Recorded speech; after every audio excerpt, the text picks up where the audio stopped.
Doctor Baba Saheb Ambedkar open university.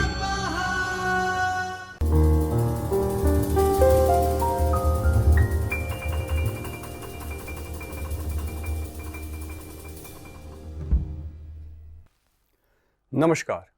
Doctor Baba Saheb Ambedkar open યુનિવર્સિટીના જ્યોતિર્મય પરિસરના ચૈતન્ય સ્ટુડિયોથી Omkar ઈના video લેક્ચરના માધ્યમથી હું ડૉક્ટર આદિત્ય જોશી આપ સૌનું હાર્દિક સ્વાગત કરું છું. મિત્રો, આજે આપણે જાહેર વહીવટ વિદ્યા શાખા અંતર્ગત પેપર ક્રમાંક 3 વિભાગ 1 એકમ નંબર 2 બ્રિટિશ એડમિનિસ્ટ્રેશન એટલે કે બ્રિટિશ વહીવટી તંત્ર 1757 થી 1858 સુધીના સમયગાળામાં જે વાત થઈ બ્રિટિશ જાહેર વહીવટની તે બાબતે આપણે ચર્ચા કરીશું. આ એકમને આપણે 2 ભાગમાં રજૂ કરીશું. તો જોઈએ આ એકમના ઉદ્દેશ્યો.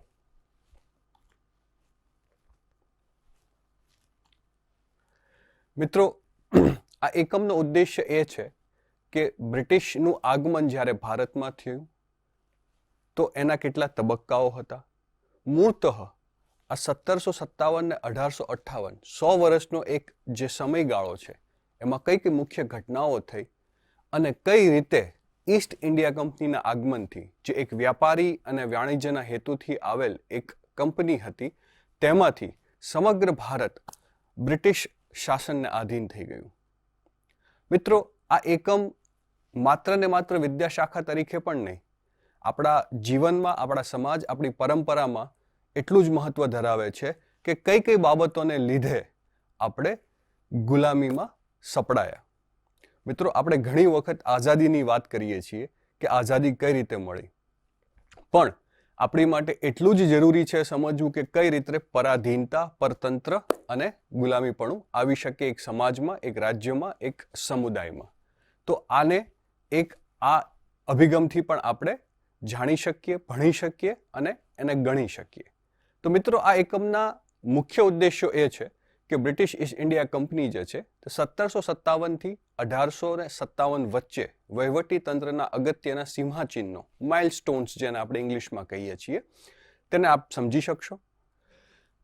1773નો રેગ્યુલેટિંગ એટલે કે નિયામક ધારો, રેગ્યુલેટિંગ એક્ટ, જેનાથી અથવા તો એ નિયામક ધારો જે છે એક સીમાચિહ્ન એ રીતે છે કે ઈસ્ટ ઇન્ડિયા કંપનીમાંથી બ્રિટિશ તાજ કે બ્રિટિશના મહારાણીની પાસે કઈ રીતે ભારતના શરૂઆતના વિસ્તારો અને પછી સમગ્ર ભારત એમના શાસનના આધીન આવ્યું. તો આપ એ વસ્તુ સમજી શકશો.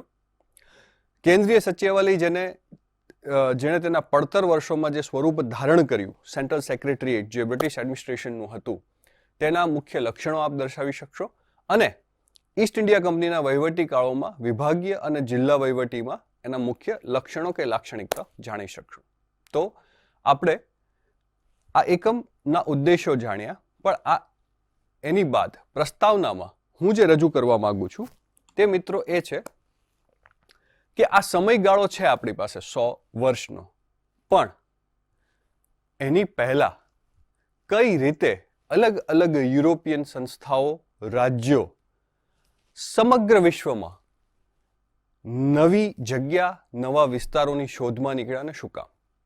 તો મિત્રો, આપણે થોડા જો પાછળ જઈએ, આશરે 11 થી લઈને 14મી શતાબ્દીમાં યુરોપમાં દરેક રાજ્ય એટલે કે સ્પેન, જે તે સમયના રજવાડાઓ હતા, ફ્રેન્ચ, જર્મન, બ્રિટિશ જેને અત્યારે આપણે ઓળખીએ છીએ, પોર્ટુગીઝ, આ બધા અલગ અલગ જે તે સમયે રાજ્યો હતા.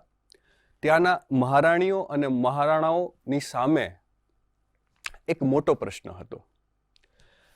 ભૌગોલિક રીતે યુરોપમાં શીતતા એટલે કે ઠંડી વધારે હોય છે, ખાદ્ય પદાર્થ ઓછા હોય છે, કોઈ એવી ખેતી કે એવી ફળદ્રુપ ઉપજતા કે નદી કે એવી ભૌગોલિક સ્થિતિ નહોતી જેથી ત્યાં રહેનારા લોકો પોતાનું જીવન સરસ રીતે અને સમૃદ્ધ રીતે જીવી શકે.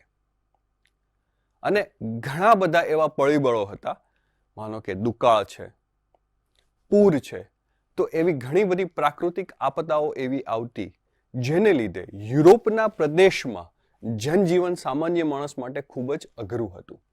અને આ મૂંઝવણ એમના રાજાઓને, એમની મહારાણીઓને અથવા ત્યાંના શાસનકર્તાઓ જે તે સમયના હતા એમની માટે પણ આ એક પડકાર બાબત હતી. હવે સૌથી પહેલા સ્પેનના મહારાણીએ ત્યાંની સભામાં આ પ્રસ્તાવ મૂક્યો કે આપણે નવી જગ્યાઓ, આપણી જે ભૌગોલિક ભૂસ્તર અને ભૂખંડ છે એની આગળ દરિયાઓ પાર કરીને જવાની ફરજ પડી છે, કારણ કે આપણી પાસે જે નથી એવી ફળદ્રુપ જમીન, સારી ઉપજ અને સારા જીવન માટે જો આપણે આ પ્રયાણ નહીં કરીએ તો કદાચ આપણું અસ્તિત્વ જોખમાશે. અને આને લીધે સૌથી પહેલા સ્પેનના મહારાણીએ નાવિકોને પ્રસ્તાવ મૂક્યો કે તમે આપણા સામાન્ય દરિયાઓની સીમા પાર જાઓ, નવા દ્વીપો ગોતો, નવી જગ્યાઓ ગોતો જ્યાં આપણે વસવાટ કરી શકીએ, આપણા રાજ્યને વિસ્તારી શકીએ અને સરસ રીતે એને આગળ વધારી શકીએ. અને આ જ બાબત પોર્ટુગીઝ, ફ્રેન્ચ અને છેલ્લે બ્રિટિશ વહીવટદાર એટલે કે અંગ્રેજ વહીવટકર્તાઓ સુધી આ વાત પહોંચી. અને આમ ધીરે ધીરે 11 થી આ 200 થી 300 વર્ષના સમયમાં બધાએ અલગ અલગ પ્રયાસો ખેડવાના શરૂ કર્યા, સાગર ખેડવાના શરૂ કર્યા.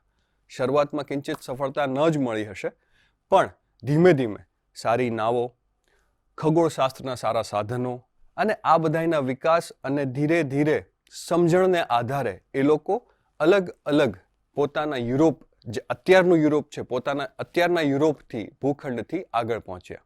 આપ જાણો છો કે કોલંબસે અજાણતા અમેરિકા નામનો ભૂખંડ ગોતી નાખ્યો, જેને અત્યારે આપણે યુનાઇટેડ સ્ટેટ્સ ઓફ અમેરિકા કહીએ છીએ. એવી જ રીતે ઓસ્ટ્રેલિયા પણ ગોતાણું. વાસ્કોડી ગામા ભારત આવ્યા, cape of good hope south આફ્રિકાનો એક દ્વીપ છે ત્યાં થઈ અને ભારતીય વ્યાપારીની મદદથી. તો એ લોકો માટે નવું પ્રયાણ હતું. ભારતના વ્યાપારીઓ તો તે સમયે આફ્રિકા, મધ્ય એશિયા, દક્ષિણ પૂર્વ એશિયા બધે જ વ્યાપારને લીધે જ હતા. તો આપણી પરંપરા અને આપણા રાજ્યોના વહીવટની દ્રષ્ટિએ આપણા નાવિકો, આપણા વ્યાપારીઓ દીર્ઘદ્રષ્ટા હતા અને એ બાબતે વધારે સમૃદ્ધ હતા. જ્યારે યુરોપિયનો પોતાના ભૂખંડથી, પોતાના ક્ષેત્રથી પહેલી જ વખત આવી રીતે બહાર નીકળી રહ્યા હતા. આમ અલગ અલગ જગ્યાએ વ્યાપારના હેતુથી, માત્ર ને માત્ર વ્યાપારના હેતુથી અલગ અલગ રાજ્યો, પોર્ટુગીઝ, ફ્રેન્ચ, અંગ્રેજો અલગ અલગ તટે જઈ અને વ્યાપાર કરતા. અહીંથી મુખ્યત્વે મસાલા અને રૂ એટલે કે કોટન, જેને ઇંગ્લિશમાં કહીએ છીએ, જે કાપડ માટે ઉપયોગ થતું, તેની સૌથી પ્રાથમિક વ્યાપારી અથવા તો વાણિજ્યની બાબતમાં સૌથી મોટો વ્યાપાર અને સારો વ્યાપાર એનો થતો. એ લોકો પાસે મસાલાઓ કે ધાન્ય હતા જ નહીં. તો શાકાહારી વસ્તુઓ અને ધનધાન્ય અને મસાલાઓ આ પ્રાથમિક વ્યાપારોના પદાર્થ હતા. અને આમ બધી સત્તાઓ વચ્ચે ભારતમાં આવવાનું થયું અને ભારત સાથે વ્યાપારિક સંબંધો ગોઠવાયા. તો આ પ્રસ્તાવનાને પૂર્વ ભૂમિકા એટલે કે એ લોકોની જે તે સમયની આવશ્યકતા હતી, એ લોકોનું જે જીવન છે એ જોખમાય એવું હતું, તેને લીધે એ લોકોએ બહાર નીકળવું પડ્યું. એ લોકોનો હેતુ માત્ર ને માત્ર વ્યાપારનો હતો. પણ મેં કીધું એમ કે ધીમે ધીમે 100 વર્ષમાં કંપની આવી, ઈસ્ટ ઇન્ડિયા કંપની, અને એ કંપનીએ અહીંયા પગ પેસારો કર્યો અને પછી તેમાંથી બ્રિટિશ શાસને કઈ રીતે ધીમે ધીમે બંગાળથી શરૂ કરીને સમગ્ર ભારત ઉપર પોતાનું આધિપત્ય અને પ્રભુત્વ જમાવ્યું. તો એ લોકોની કુશળતા હશે કે નહીં એ પણ આપણે ચર્ચા કરી શકીએ, પણ આપણી કોઈ પણ કારણોસર એ વખતે આપણા રજવાડાઓની, આપણા પૂર્વજોની એ જરૂર ખામી રહી કે જે સંગઠિત ન હતા. તેને લીધે આપણે 100 વર્ષના દાયકામાં કે 100 વર્ષના સમયગાળામાં આપણે ગુલામ સ્વીકારી અને આપણી ઉપર એ લોકોનું શાસન થયું. તો આ એકમને આપણે ઘણા બધા અલગ અલગ અભિગમ, સિદ્ધાંતો અને દ્રષ્ટિકોણથી જોઈ શકીએ. અને માટે આ ઇતિહાસ સમજવો જરૂરી છે. તો ભારતમાં બ્રિટિશ શાસનના મુખ્ય લક્ષણો, ઘટનાઓ અથવા તો સીમાચિહ્નો, માઇલસ્ટોન જે છે તે આપની સમક્ષ રજૂ છે આ સ્લાઇડમાં. આપ સૌ જાણો છો કે સૌથી પહેલા 1757નું પ્લાસીનું યુદ્ધ થયું, જેમાં સિરાજુદ્દીન દૌલાને હરાવવામાં આવ્યો અને ઈસ્ટ ઇન્ડિયા કંપનીએ અને બ્રિટિશ શાસનકર્તાઓએ પોતાનું આધિપત્ય બંગાળના વિસ્તારમાં, હાલનું જે પશ્ચિમ બંગાળ છે આપણું રાજ્ય, ત્યાં એમને સ્થાપ્યું. એ જ રીતે પ્રયાગરાજની સંધિ થઈ 1765માં. 1767 થી 1769માં રેગ્યુલેટિંગ એક્ટ એટલે આવતા પહેલા મુખ્ય એક ઘટના દક્ષિણમાં થઈ, તે કર્ણાટકના યુદ્ધો હતા. અને કર્ણાટકના યુદ્ધો પછી દક્ષિણ ભારતના અમુક વિસ્તારો કે હાલનું જે મદ્રાસ અને જે કર્ણાટકા રાજ્ય છે એ વિસ્તારો બ્રિટિશ શાસન હેઠળ આવ્યા. અને એની બાદ 1773માં સૌથી પહેલા નિયામક ધારો લાવવામાં આવ્યો. આ નિયામક ધારાનું મહત્વ એટલું જ છે કે ઈસ્ટ ઇન્ડિયા કંપની જ્યારે પોતાના વ્યાપારીકરણ અને વ્યાપારી હેતુને છોડીને, વાણિજ્યના હેતુને છોડીને ધીમે ધીમે શાસન અને સત્તા તરફ આવવા માંડી ભારતમાં, ત્યારે બ્રિટિશ એટલે કે અંગ્રેજના મહારાણીનો તાજ જરાક અસ્થિર થયો કે જે લોકોને માત્ર વ્યાપાર માટે મોકલ્યા હતા એ લોકો હવે શાસકો બની ગયા છે. અને ત્યાંના શાસન, કારણ કે ત્યાંનું શાસન, ત્યાંના વેપારીઓ અંગ્રેજ તાજને આધીન હતા, તો એ વિસ્તારો પણ અંગ્રેજી શાસન અથવા તો અંગ્રેજી હુકુમત અંતર્ગત હોવા જોઈએ, નહીં કે કોઈ કંપનીને હેઠળ કે કંપનીને આધીન. આ વિચાર સાથે બ્રિટનની પાર્લામેન્ટે 1773માં રેગ્યુલેટિંગ એક્ટ એટલે કે નિયામક ધારો બનાવ્યો, પસાર કર્યો અને લાગુ કર્યો, જે હેઠળ હવે ઈસ્ટ ઇન્ડિયા કંપની પાસેથી શાસન લઈ અને બ્રિટિશ રાજ પાસે આવી ગયું, બ્રિટિશ તાજ પાસે આવી ગયું, જે તે સમયે બ્રિટિશોના મહારાણી હતા તેના તાબા હેઠળ થઈ ગયું. અને પછી આની શું અસરો આવી, શું ખામીઓ આવી, એ પણ આપણે આગળના એકમમાં, આગળના ભાગોમાં જોઈશું. ત્યારબાદ મુખ્ય ઘટનાઓ થઈ, ચાર્ટર એક્ટ આવ્યો 1784માં, અને પિટ્સ ઇન્ડિયા એક્ટ, ખૂબ પ્રસિદ્ધ અને સામાન્ય રીતે બધા જ જાણતા હોય છે એવો પિટ્સ ઇન્ડિયા એક્ટ આવ્યો 1813. અને પછી 1857ની પ્રથમ ક્રાંતિ થઈ. આ પ્રથમ આંદોલન એક જાગૃતતા હતી કે હવે આપણે નાના રજવાડાઓ નથી, સ્વતંત્ર રજવાડાઓ નથી, પરંતુ સમગ્ર ભારતને બધા જ રજવાડાઓ હવે કોઈ એક બારની સત્તાની હેઠળ આવી ગયા છે, જે બ્રિટિશ સત્તા છે. અને આમ એ આપણું સામૂહિક રીતે ભારતનું અને ભારતીયોનું પ્રથમ જાગૃતતાપૂર્ણ એ સમજવાનું હતું કે હવે આપણે આપણા જ ઘરમાં ગુલામો થઈ ગયા છીએ. તો માટે આજે 100 વર્ષનો ગાળો છે, સમય છે, અને એના આ સીમાચિહ્નો છે, તે એટલે મહત્વતા ધરાવે છે કે હંમેશા સામાન્ય રીતે આપણે એ જાણતા હોઈએ છીએ કે આપણને સ્વતંત્રતા કેમ મળી અને સ્વતંત્રતાની લડત કેવી હતી, પણ સાથે સાથે એ જરૂરી છે આપણે જાણવું કે કઈ રીતે આપણે પરાધીન, પરતંત્ર અને ગુલામ થયા, અથવા તો કઈ રીતે આપણે આપણી સ્વતંત્રતા ગુમાવી, એ પણ આવનારી પેઢી માટે અને આપણી માટે સમજવું એટલું જ મહત્વનું છે. તો મિત્રો, આ હતી પ્રસ્તાવના. હવે આપણે જોઈએ ઈસ્ટ ઇન્ડિયા કંપનીની નોંધપાત્ર લાક્ષણિકતાઓ.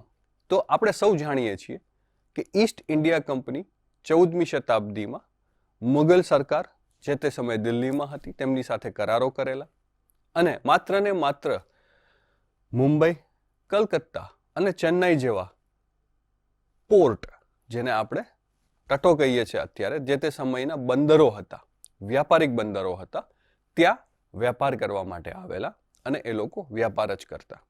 અને આ બંદરોની આજુબાજુ પોતાના ગોડાઉનો બનાવેલા, જેમાં પોતાનો જે ખરીદી કરેલો હોય, સામાન્ય રીતે સ્થાનિક કક્ષાએ જે સામાન ખરીદેલો હોય તેને ત્યાં સાચવતા, ત્યાં તેના મુનિમ અને મુનશીઓ રહે, અને પછી વહાણ ભરી અને તે લઈ જતા. તો ઈસ્ટ ઇન્ડિયા કંપનીની જે નોંધપાત્ર લાક્ષણિકતાઓ છે, તો એમાં હતું વ્યાપારી ઇજારશાહી, કર્મચારી પ્રણાલી અને શાસન વ્યવસ્થા. તો ઈસ્ટ ઇન્ડિયા કંપનીએ ECI, જેને આપણે કહીએ છીએ, તે વ્યાવસાયિક અને શાસક બંને તરીકે કાર્ય કર્યું. શરૂઆતમાં માત્ર ને માત્ર વ્યાવસાયિક વાત હતી, પણ ધીમે ધીમે જેમ નાના નાના વિસ્તારો જીતતા ગયા, તેમ ધીમે ધીમે એ લોકો પણ શાસક બનતા ગયા. વ્યાપાર માટે કોઠીઓ, ફેક્ટરીઓ, એજન્ટોની વ્યવસ્થા હતી, અને કર્મચારીઓને વર્ગીકૃત કરીને તાલીમાર્થીઓ, લાહિયાઓ, મુનિમો અને વેપારીઓ તરીકે અથવા તો જેને એજન્ટ કહીએ છીએ ઇંગ્લિશમાં, એવી રીતે તેમનું પદાધિકરણ અને નિયુક્તિ થતું.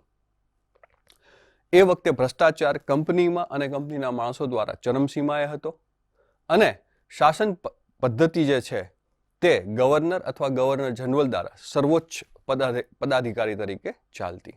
સંયુક્ત શાસનનો સિદ્ધાંત કાર્યરત હતો પાછળના ભાગમાં. શરૂઆતમાં તો માત્ર વેપારીને એજન્ટો જ હતા, પણ જેમ જેમ વિસ્તારનો વ્યાપ થતો ગયો, નાના નાના યુદ્ધોથી વિસ્તારો વધતા ગયા, તેમ એ લોકોએ શાસન વ્યવસ્થાઓ અપનાવી અને બનાવી. અને આમ મંડળો જેમ કે મહેસૂલી મંડળ, લશ્કરી મંડળ, આ બધા નીતિ, નિર્ણય અને ફોજદારી અથવા તો ન્યાયિક બાબતોનું ધ્યાન રાખતા. તો મિત્રો, આ એકમના આ ભાગમાં આપણે અહીંયા સુધી જ જોઈશું. બીજા ભાગમાં આપણે આગળ જોઈશું કે આ લાક્ષણિકતા બાદ ઈસ્ટ ઇન્ડિયા કંપનીની જે નોંધપાત્ર લાક્ષણિકતાઓ છે, એમની જે બીજી પદ્ધતિઓ, ભ્રષ્ટાચાર, નફાખોરી, દ્વિસરકારી પદ્ધતિઓ શું હતી, અને આના પુનરાવર્તન સાથે આપણે બીજો ભાગ શરૂ કરીશું. ત્યાં સુધી હું ડૉક્ટર આદિત્ય જોશી આપ સૌનો આભાર માનું છું. જય હિન્દ, જય ભારત, જય ગુજરાત. स्वाध्यायः